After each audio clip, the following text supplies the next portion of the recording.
তো গাইজ কি খবৰ আজি আহিছোঁ এটা নতুন ছাইডত আৰু ছাইডটোত আমাৰ ইলেক্ট্ৰিকেল কাম কি হৈছে গোটেইখিনি আপোনালোকক দেখাম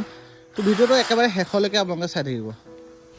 তো গাইজ সোমাই আহিলোঁ আহিয়ে দেখিলোঁ এইটো এটা ড্ৰয়িং ৰুম আৰু ড্ৰয়িং ৰুমত আমি 18 মডেল বৰ্ড দিছোঁ যিহেতু ক্লাইণ্টে আগত প্লাষ্টাৰ কৰা আছিলে আৰু প্লাষ্টাৰ পিছত আমি কাটি পেলাই নিজাববীয়াকৈ আমি প্লাষ্টাৰ মাৰি দিছোঁ চাওক একেবাৰে ছেটিং হৈ গৈছে ধুনীয়াকৈ এইটো 18 মডেল বৰ্ড আৰু এইটো চাইডে বৰ্ড দিয়া আছে দুটা আপোনাৰ যিটো ষ্টেণ্ড লেম্প হ'ব ৱালৰ চুকত থাকে সেই চুকৰ ষ্টেণ্ড লেম্পৰ কাৰণে দুটা দি লৈছোঁ তাৰপিছত ওপৰত এটা আছে আপোনাৰ AC পইণ্ট আৰু এইটো চাইডে আছে ৱাল লেম্প এইটো চাইডে আছে আপোনাৰ 4 মডেল বৰ্ড এটা আৰু এইফালে আছে আপোনাৰ চিৰি আৰু কি কাম কৰিছোঁ গোটেইখিনি দেখুৱাই আছোঁ আমাক এইটো চাওক 6 মডেলৰ যিহেতু এটা কৰিডৰ হ'ব আৰু কৰিডৰত সম্পূৰ্ণ ফল চিলিং লাগিব ফল চিলিং যিহেতু ইয়াতো লাগিব এইটো আপোনাৰ ড্ৰয়িং ৰুম ইয়াতো লাগিব কৰিডৰটো লাগিব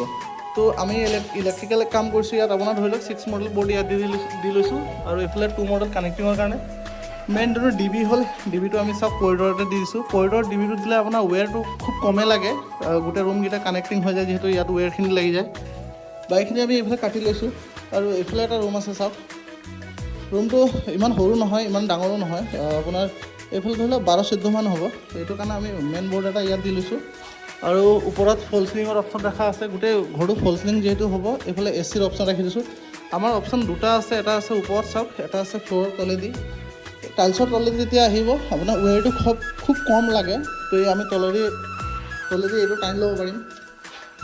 আৰু এটা আহিছে এইফালে বেডৰুম চাওক এইটো বেডৰুমটো ডাঙৰ প্ৰায় 16 হ'ব তো এইটো চাইডে মেইন বৰ্ড এটা তাত দিয়া আছে আৰু যিহেতু এইটো চিৰিৰ তল তো তাৰ কাৰণে ইয়াত এটা চুইচ বৰ্ড ৰাখিছোঁ আমি এইটো এটা ৱাল ষ্টেণ্ড লেম্পৰ কাৰণে দিয়া আছে এইফালে আপোনাৰ 8 মডেল বৰ্ড দিয়া আছে ওপৰত AC ইউনিটৰ কাৰণে এটা ফেন দিয়া আছে ফুড লেম্প আছে গোটেই ঘৰটোত আৰু বাকী আছোঁ এইটো এটা ৰুম এইটো 12 মডেল বৰ্ড দিয়া আছে এইটো 4 মডেল আপোনাৰ যিটো আমাৰ ফুড লেম্প বুলি কয় ফুড লেম্প লগাবলৈ এইফালে ACৰ কাৰণে পইণ্ট দিয়া আছে 6 মডেলাৰ এটা চকেট পইণ্ট বহিব